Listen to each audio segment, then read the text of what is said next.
at 5. You saw the kids and you saw the women, and then you can see the horses off, in the backdrop, and then you see the men with guns everywhere. They're laying on the ground, they're in the back of pickup trucks, and you're going, wow, this would never happen down in Las Vegas. But it was there. That's not a rumor.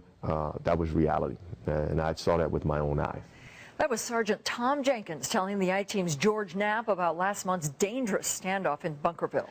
Earlier this week, the FBI interviewed Jenkins and other Metro officers investigating Bundy supporters. Scott Daniels sat down with the Bundy supporter who claims to have been the mediator between Jenkins and the militia. He says Metro's lying. Well, Paula and Paul, this man does not deny that the battle out there in Bunkerville was not dangerous at all. In fact, he says he was praying that no one would get killed. And while guns were out during the Bundy battle, he says no one pointed a gun at police or BLM agents.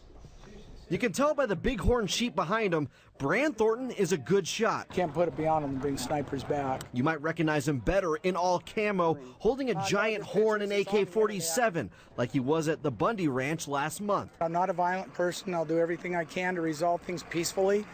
But at the same time, I got the blood of my forefathers in me. Thornton is a Southern Nevada militia member. He was never in the military. He doesn't live on a ranch, but in a Las Vegas apartment. Slept out there on the ground. He says driving 80 miles east to protect the Bundy family was patriotic. A fight over states' rights, the Southwest's food supply, and the Bundy family. While many of the supporters were armed, no one fired their guns. Every one of them had the same mind. We're here to protect the protesters and the Bundys. We're not here for anything else. He saw the I-Team's interviews with Metro officers who felt threatened in Bunkerville.